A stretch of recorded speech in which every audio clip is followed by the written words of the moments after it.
Hello and welcome to Skeindeer Knits. My name is Ellie and I am a Norwegian living and knitting in London. And you can find me on Instagram as Skeindeer, and I am Skeindeer Knits as a designer on Ravelry.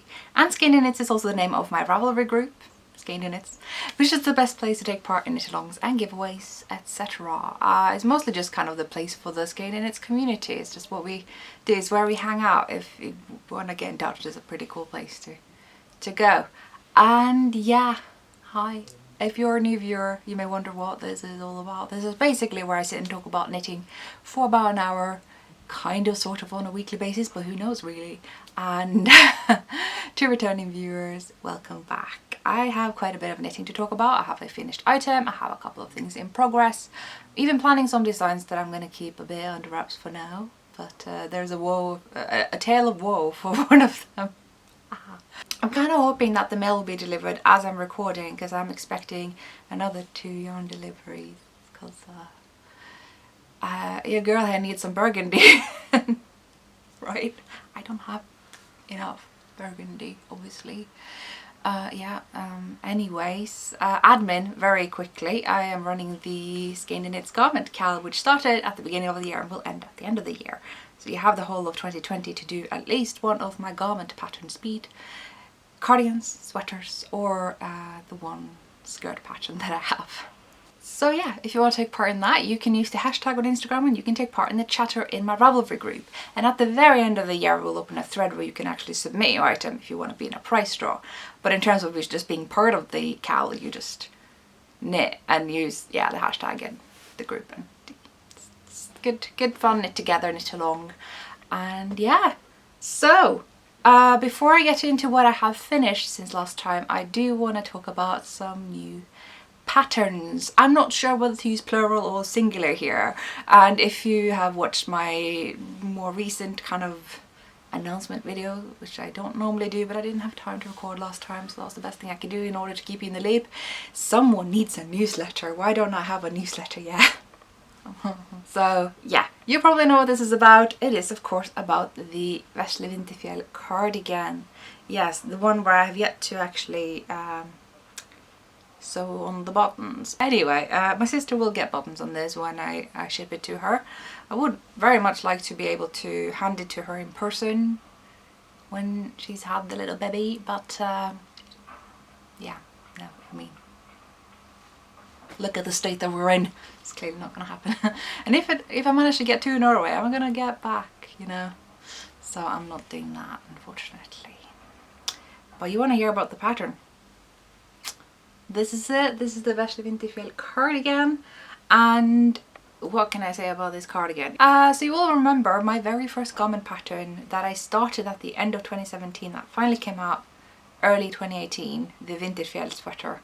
I quickly after that wanted to make a child's version of that due to popular demand, and so I did and published that, and I have had just really overwhelmingly positive feedback.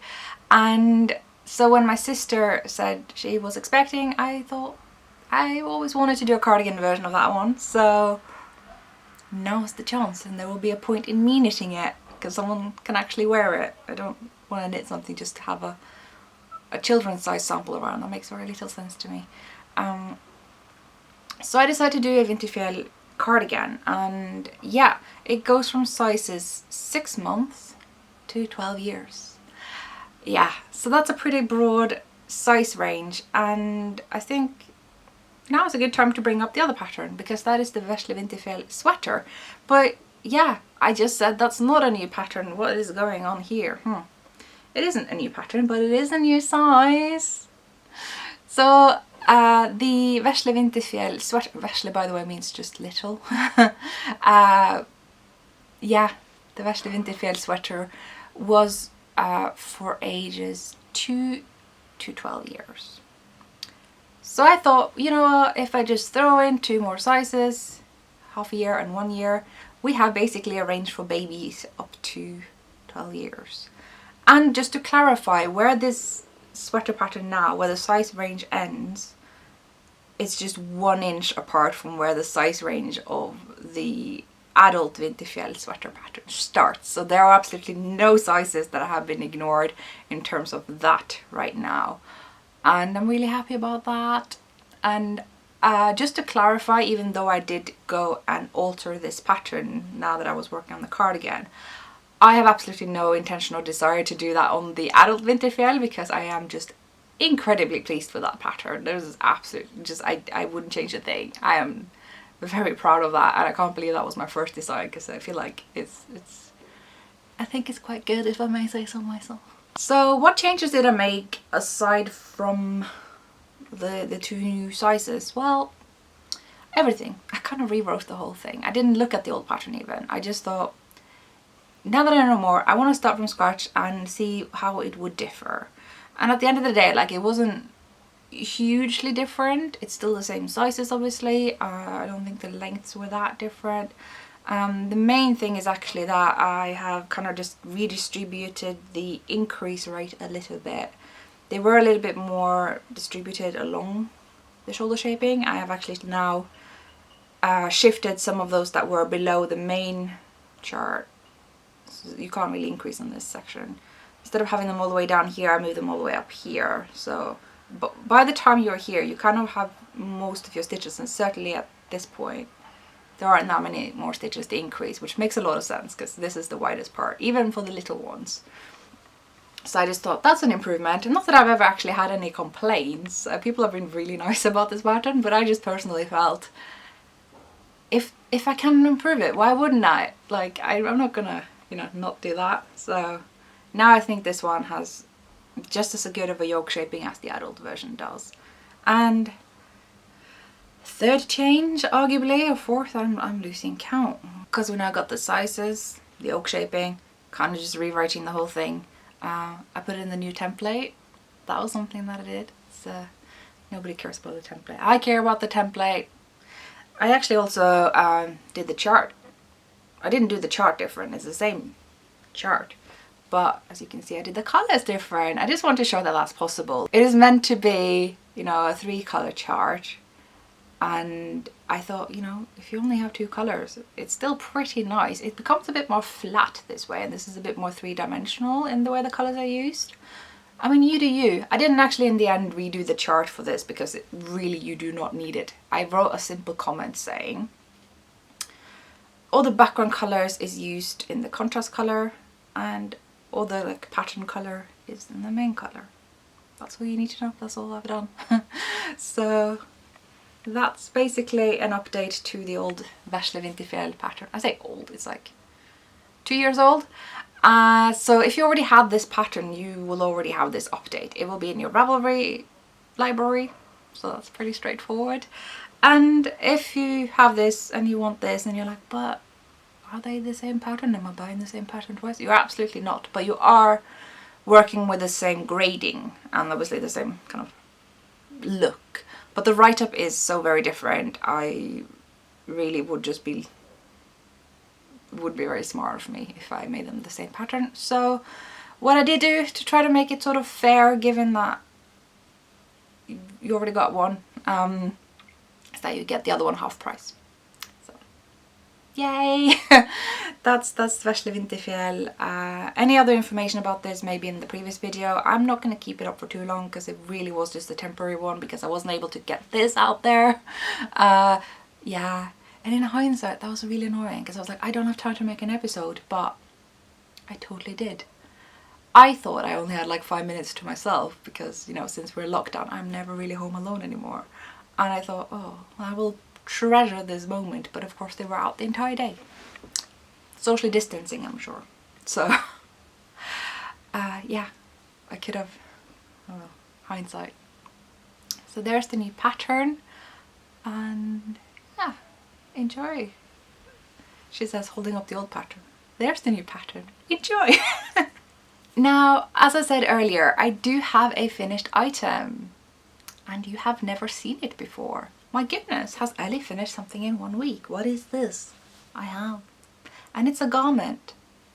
And it was so quick and just a delight to knit. And it's almost sad that it only took me a week to make, because that means I'll only get to talk about it now. And yeah, first of all, you may wonder why she's not wearing it if it's so nice and done. I've even blocked it. It is ready to wear.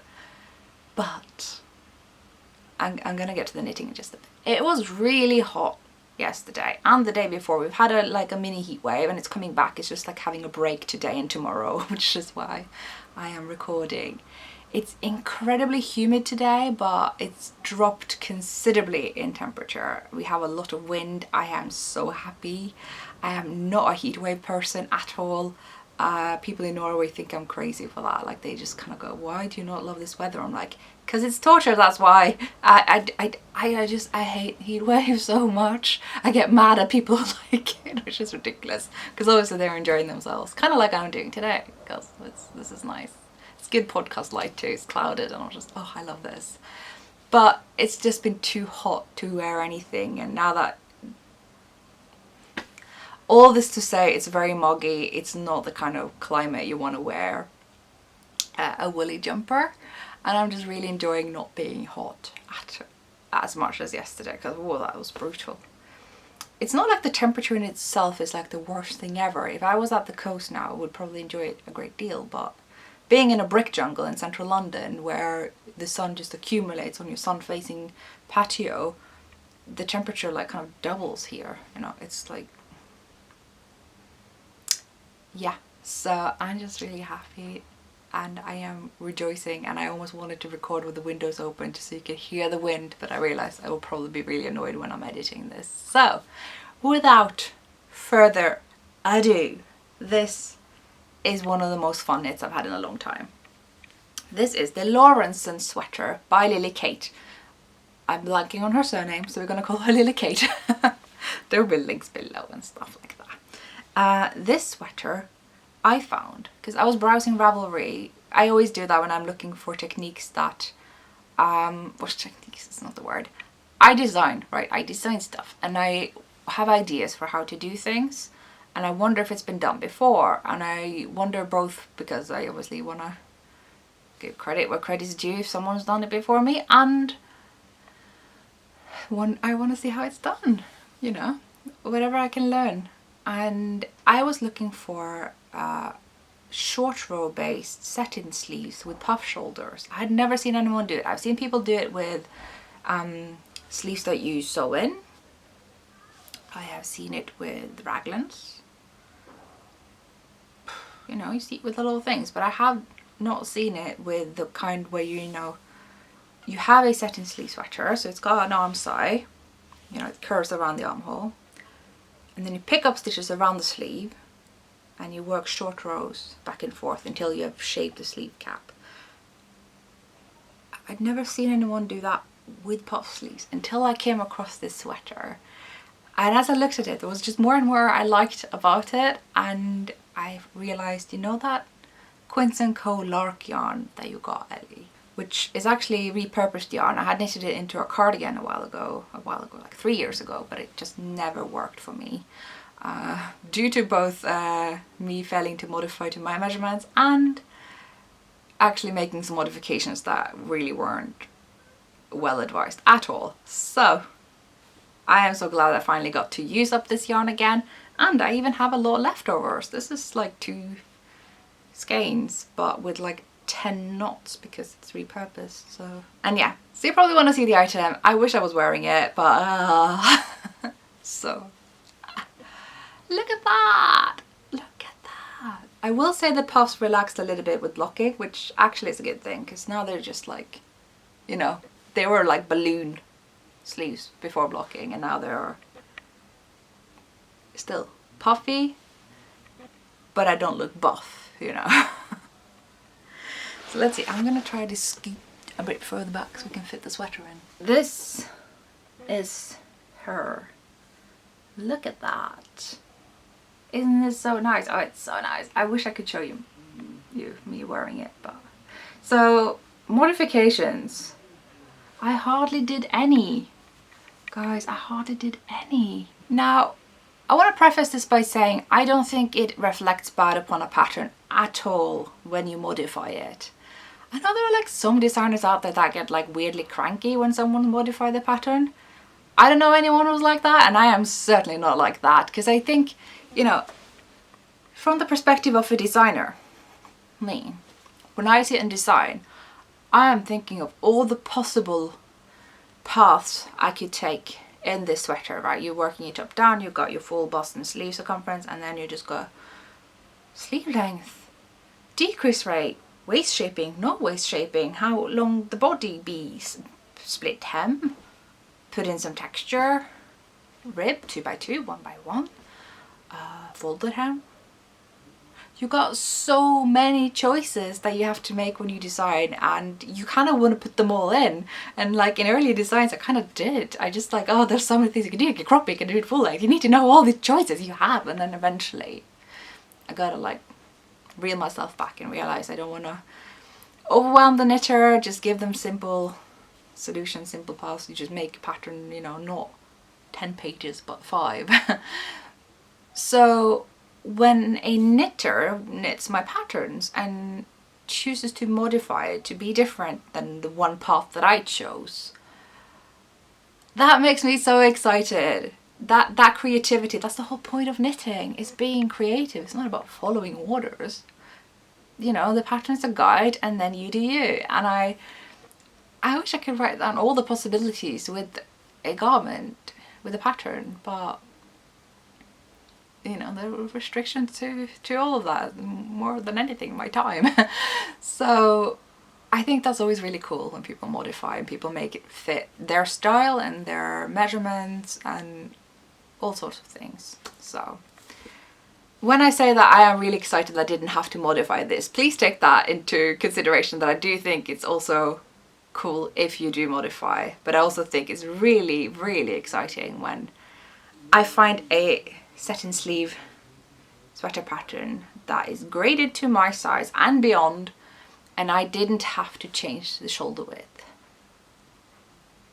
I always have to change the shoulder width because a lot of the time when I want to find a pattern for my size that is sort of early to mid 40s inches circumference,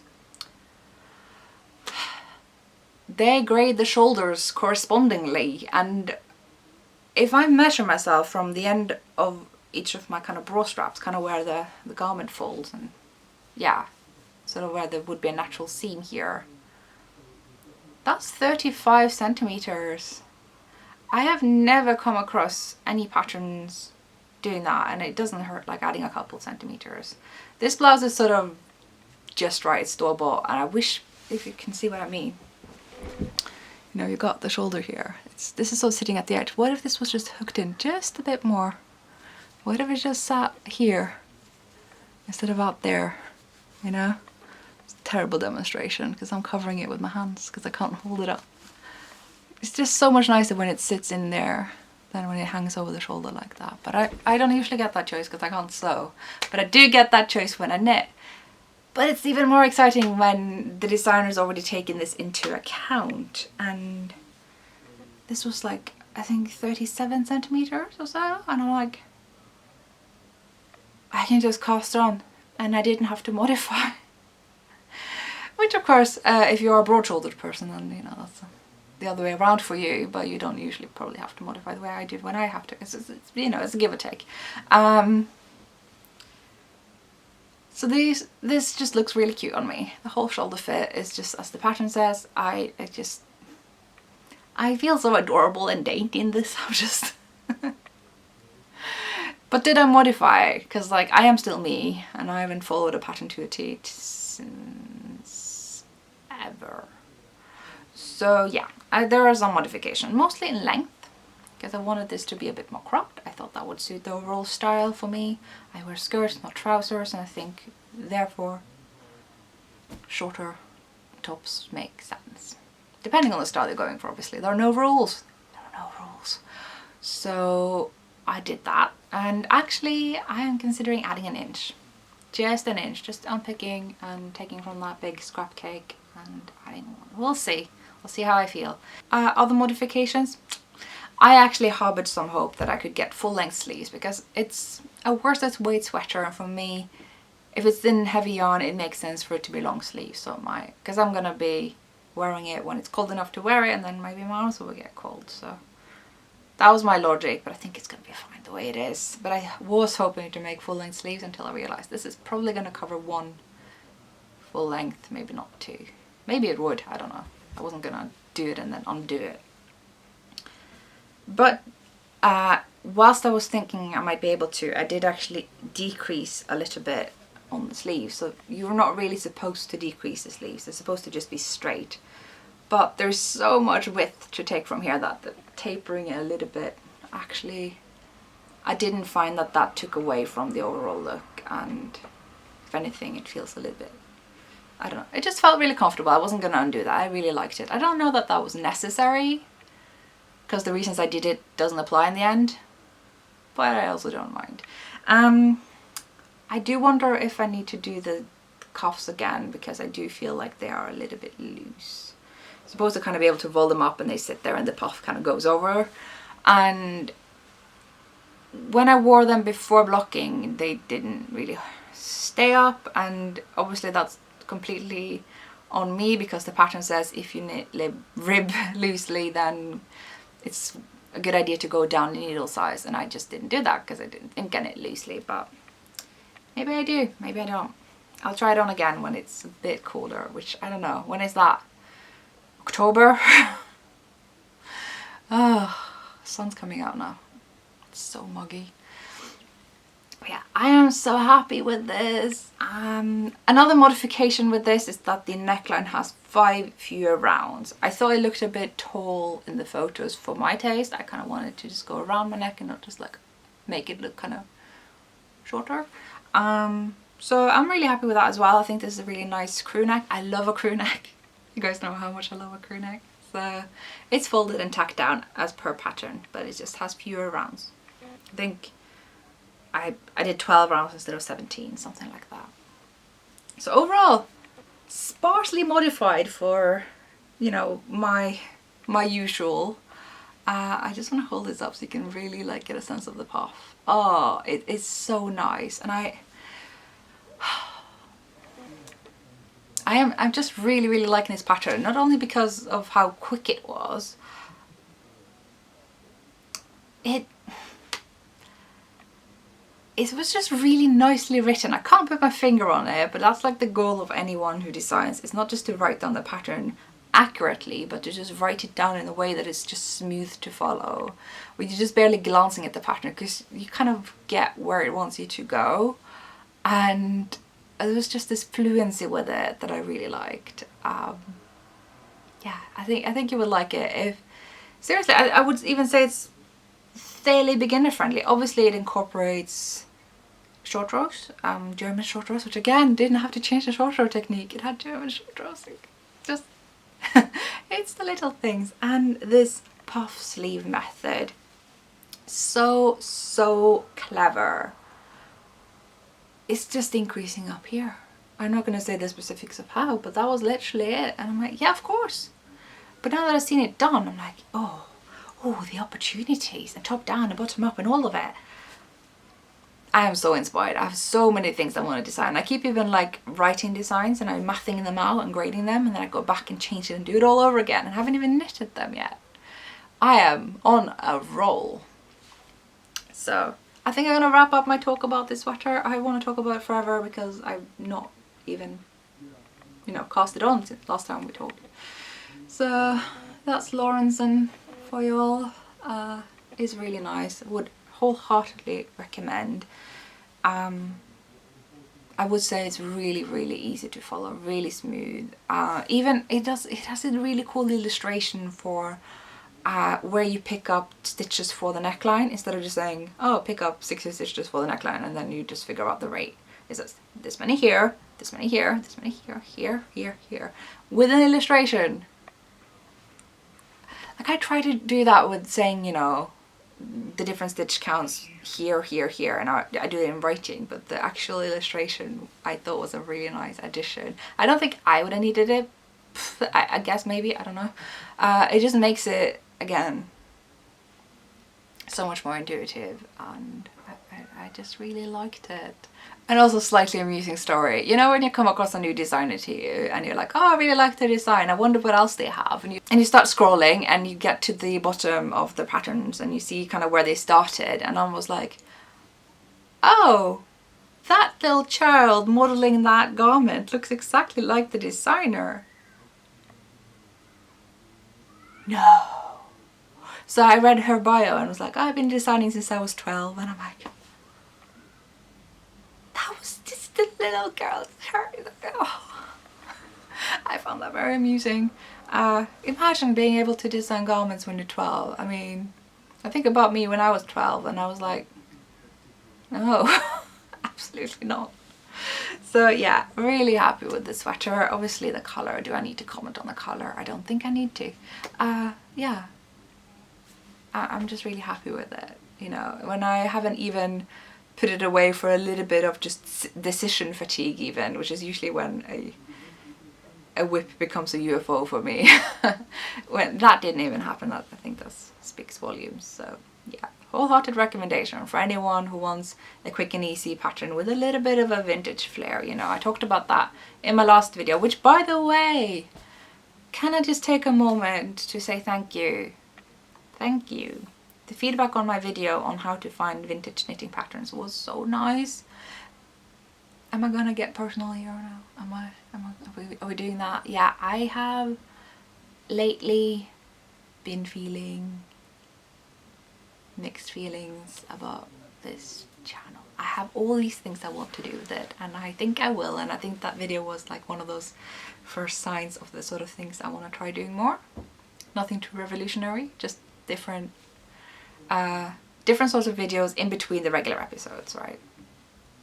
But there's always that sense that some people are going to be very negative for anything that is different to the usual.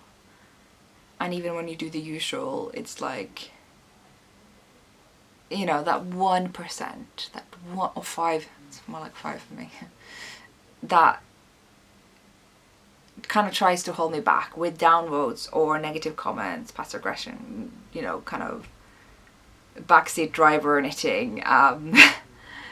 So I was really nervous. I was really nervous for that video. I thought, yeah, people are going to be like, I didn't subscribe for this, or I don't care about vintage. And I was like, well, everything I knit is like mid-century colour work inspired, so it's vintage. But anyway, no, but no, I didn't get any of that. I was just afraid of it. It was really nice. Thank you. I mean, I say thank you to everyone who are not that 5%. I don't know where that 5% went, but that was nice. It was just really nice to have a video that was really, really well received. You know, I don't even look at my YouTube statistics usually in the analytics and all that stuff, but I could see just how much more popular basically that video was. I'm like, oh, that was nice. And I'm kind of toying with the idea of doing a part 2 because there were so many suggestions in the comments. I thought, yeah, why didn't I think of that? Yeah. So if you want me to do a part 2, then by all means leave suggestions, but do leave them under that video, because we all know I'm not organised enough to check all the video comments. So just to put that out there. Like someone suggested blogs, I was like, yeah, I didn't even think of blogs. Of course, blogs, yeah, blogs. And you know, just Instagram accounts to be inspired by even. So many people knit vintage and they don't necessarily have businesses, but they are incredibly inspiring, you know.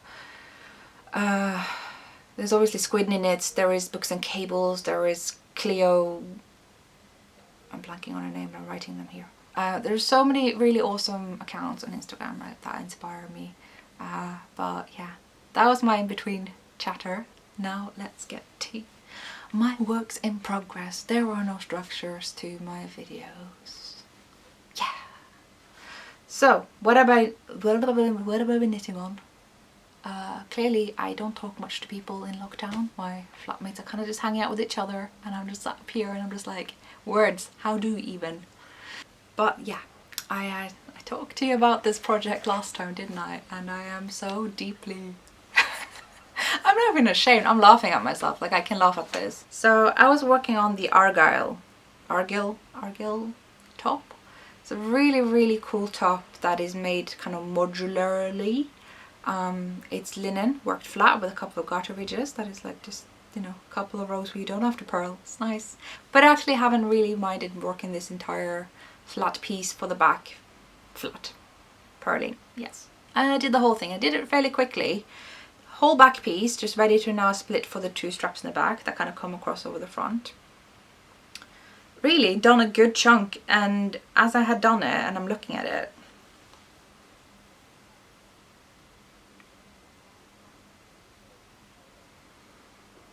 this is very big. This is not my size. This is also see-through. Never mind that means linen, that kind of comes with the territory, but it is not on gauge at all. Like, this is just, oh my god. So just to show you just how far out this is, the pattern is made for a 22 stitch gauge. That is kind of usually a sport weight gauge. A lot of people write fingering weight patterns with that gauge nowadays. People like a loose fabric. Just to give you an idea where this is supposed to be at. But what I have is somewhere between 18 and 19 stitch gauge, which is more appropriate for worsted weight, really. That's a big difference. You can imagine this. I was looking at it, I'm like, surely like almost half would, I mean that's a bit too small again, but you know, it's just way too big, and I'll have to frog the entire thing. All of this needs to be frogged and start all over again, and I clearly haven't done that. But you know what, it's not the worst news. What is bad is that I didn't do it right away, because when you start putting off the frogging, that's when they get you. Frog right away and then redo it later. Don't leave the frogging on picking or whatever you have to do. Do that right away, but in terms of redoing what you did wrong, you can put that off. But I think that might be even healthy, a healthy break from the tragedy. That's my advice based on my experience. You do you. So I'm gonna frog it and do it again. What I was saying is that this isn't necessarily terrible news, is because it's linen, and the more you work with linen, the softer it gets, and it's going to be even nicer to work with the second time around. So it's just not all that bad, really. This is, by the way, a pink hazel bag. It's the first ever pink hazel bag I bought. This is like, you know, what, vintage pink hazel, if you will. I got this in 2017, I think. No, was it 2018? 2016, my goodness, late 2016. Yeah, I really like it. It's obviously Skeindeer because of the deer and the polka dots. I mean, I'm wearing polka dots. It's just, it was made for me. And yeah, I'm using Kalinka yarn, Kalinka linen, which I got from Wild and Woolly, which, by the way, my local yarn shops and a couple of other UK and Irish yarn shops are doing something that's called iknit7.co.uk/May. I'll write that below. I don't know what they're up to yet, but they're doing something cool, and I think it's going to be like a price draw for anyone shopping in 3 of their shops. I'm not sure yet. Maya literally told me this yesterday. Maya Latitude told me about this yesterday, and I'm already blanking, but I just remembered now. You may want to check that out, because I thought it was a really cool initiative to make sure that all of our local yarn shops survive this whole thing. So meanwhile, I am supporting them as best as I can.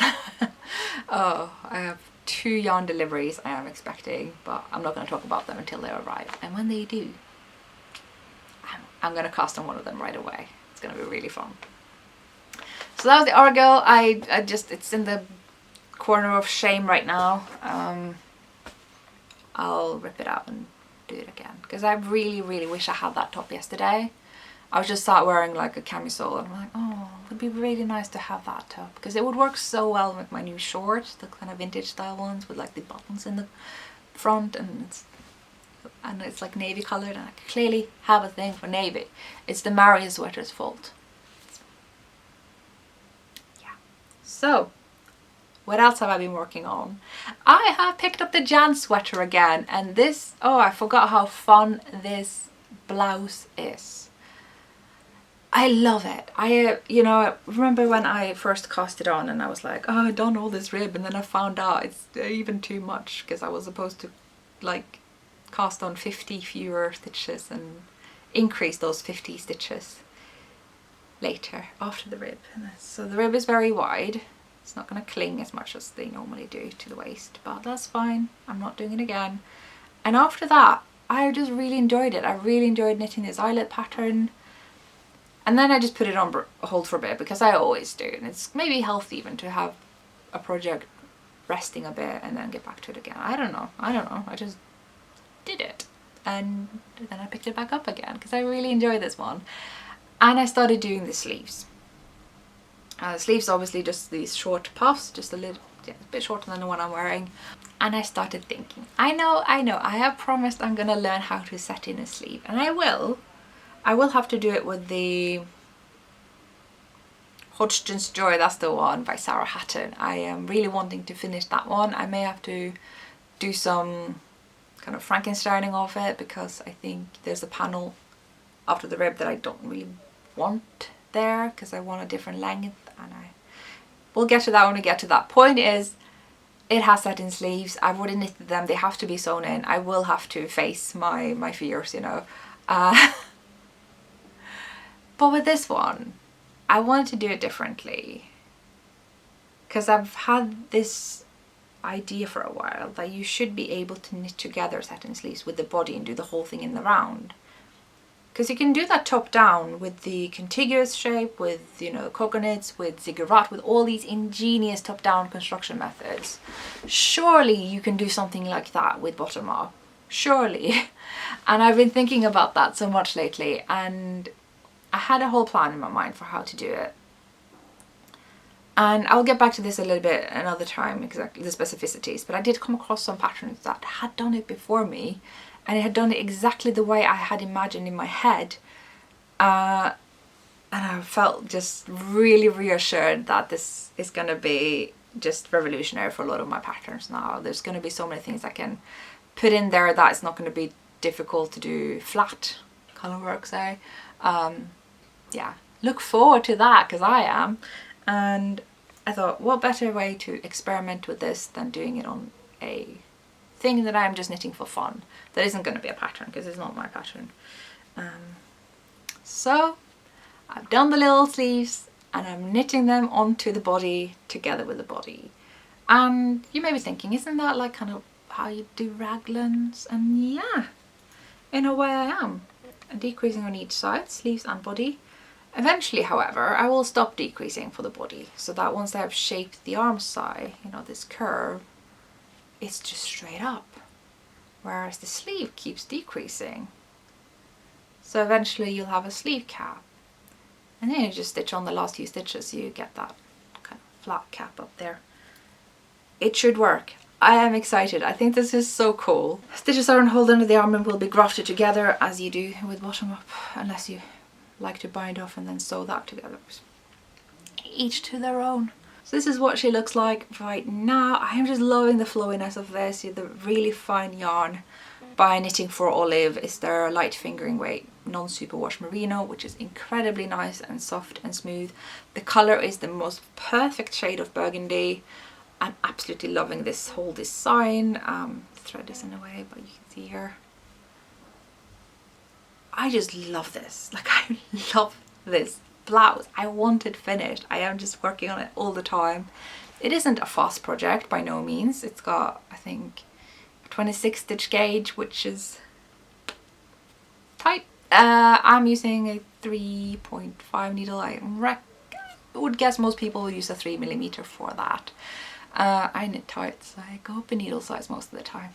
People who knit loose usually have to go down, but there are no rules, because obviously if they were to knit a pattern from a designer who also knits loose, they wouldn't have to change it at all. So it just depends on what designers you knit from.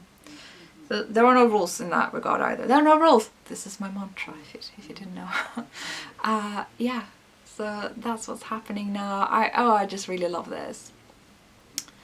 I did notice there was some pattern comments where people said that the sleeves are very tight, but I did not find that for my size. I'm doing the second largest size. And yeah, I love this. I just really love it. I would absolutely recommend it. Whether you want to do all of my elaborate modifications or follow the pattern, I would recommend it either way. I'm just really not following the pattern. I'm trying to do everything in the round instead of flat and seaming, because I don't know, I find that challenges me a lot, but obviously the big challenge would be to just knit flat and seam together, because I haven't really done that yet. One day, you'll know about it first. So I talked about a order of fionul that I got last week and the last time I had an episode. I don't want to show the colours or anything because it's going to be a design, and I have cast on the design. So this is the main colour. Really not my usual colour, but I think once it gets the contrast colours on, it's going to be really cool. There's not much to say. I don't even want to say what this is. It's just a lot of rib. I'm going to have to do it for both of these designs, and I'm nearly done with the rib. I'm not. It's just a very long rib. I said I had a tale of woe. You know when you've got some really stiff rib, the needles can just like poke up in the air like this, and you just leave your knitting on the floor, and you step on the floor, and you step right on to this with the sole of your foot, and it goes deep in. I'm not gonna get gory on here, but it hurt. It really hurt. But I am really lucky. My mum, well, she just retired, but she basically, it's hard to translate the profession, but she's kind of got the profession of people who take blood samples, donate, etc. So I always keep a roll of medical tape around that you can really only get from the hospital if you work there. And I also have like a little roll of bandages, and I know from having donated that if you just like roll that together really tightly and tape it on so you get pressure on, solved it, fixed it. Would recommend if anyone else were to step on their knitting needles. It stops, you know, the bleeding. It's fine, and it's fine now, absolutely fine. Which I was panicking for a bit. I wasn't panicking, but I was like, now is not the time to need medical help. But luckily it wasn't that bad at all. It's just, now it's just a funny story, but oh god, it hurt. So don't step on your needles, kids. And also, like, a whole skein has gone into just the rib. Oh, so much rib. But it's gonna look really cool. I'm really, really excited about this pair of designs that I'm working on. I've been working on so much. The designs and the thesis. And the thesis is going pretty well. As ever, I kind of like to not talk about it on here, but I do mention it just to make sure that people are kept in the loop about why I'm like this. So yeah, I'm writing a little bit every day. I have high hopes that it will actually happen, which I haven't had in a long time, so that's nice. It kind of happened back in February. I was like, had my first moment of, I think I can complete this, which I hadn't had for years, and that was really nice. So I think I can complete this. Wow. So that was a lot of babbling. No post has been delivered yet, so I will just be talking about my one acquisition, and if anyone else should have had appeared since, well, before I get to editing, I will just put that in between. Okay, so I knew I was expecting a yarn delivery today, so I'm just gonna squeeze that in here and hope that it fits. This colour is not as advertised. I know you're like, yeah, this was supposed to be burgundy, wasn't it? Yeah, it was. It was supposed to be burgundy. This is pink. This is definitely just, I don't know. Someone gonna be like, I'm pretty sure you've called this burgundy at some point, Ellie. Which, I mean, it's just not the colour that appeared in the photo. So, I got quite a few of this just to... I was going to do a summer top, and I'll talk more about that when I cast it on, but the yarn recommended for that top came in only pastels, and I didn't like the colour palette, so I started looking for equivalents and found that the same yarn is made by different manufacturers. And I was hoping this was a little bit more of a saturated burgundy, but I guess not. So I guess I'm making a pink top. Okay. This is the contrast. It's going to have a little bit of silver, grey, white, whatever. I don't even know what colours are anymore. So yeah, I was very excited to receive this, and now I'm a tad bit disappointed, but you know what, you make do with what you get, and this is what I got, so I'm still processing my feelings. Anyway, back to the regular scheduled show. Yeah, I got some mail the day before yesterday, and I'm sure anyone who has seen this exclusive colorway that Lolabean Yarn Company have done for Stephen and Penelope probably thought about me. And a lot of my friends have said that. They're like, oh yeah, that colorway made me think of you. And I'm like, yeah, I mean. So, where do we begin? I'm going to talk about this yarn. First of all, Adela, who is the diary behind Lolabean Yarn Company, is awesome. Absolutely give her a follow on Instagram. I love her live streams. She's really cool. I'm just like, you know, cheering and clapping like a crazy seal every time she says something that I'm like, yes, yes. It's just funny, and her family's funny. And it's just really nice to follow them, and yeah. I'm sounding really fangirly now, but there you go. I had a pleasure of meeting her as well at Vow Knitting Live New York, and I was like, I'm holding up for that Stephen and Penelope yarn. I will get it. Mark my words, I'll get it. Are you dyeing it more? Yes, yes. And she did, and it got to the Stephen and Penelope shop, and I was quick and got 4 skeins in the update. I think there were a lot of this colorway in the update. There might still be some. So I got 4. If you get 3, that will be enough to do that amazing shawl that Stephen designed in this yarn, in this colour. I have that pattern because I thought it was really nice. But you know, we've had the talk about me doing superwash shawls and how it's just not a thing that I wear. So I want to do a garment. And the garment I want to make, which I don't know when I'll do it, but I want to do another Elizabeth Dorothy design. I just love her designs.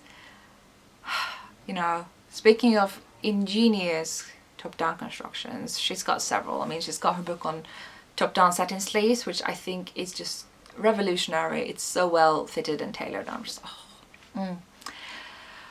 But she has also got some top-down drop sleeve designs, kind of boxy style sweaters. And, you know, knowing her meticulous approach, I am more than intrigued to do it. And the, I think, Markley sweater, I think it's called, my friend Mina of the Knitting Expat podcast has already done in this beautiful golden yellow, and I'm just drooling over that sweater every time I see her. You know, not literally, gross, but it's really nice.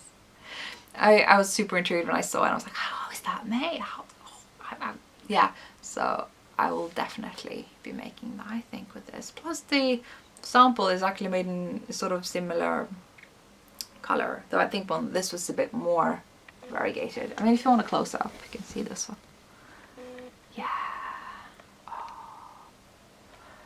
Fun fact, I actually have a skein of Lolabean yarn already that I bought a year ago. It's just that it hasn't reached my house yet because I sent it to a friend and she hasn't sent it to me yet because something always comes up. It's been more than a year, hasn't it? Yeah. So now I have these. I love this color so much. This is the colorway Burgundy Beam on the navy bean color. Base. Beam bean.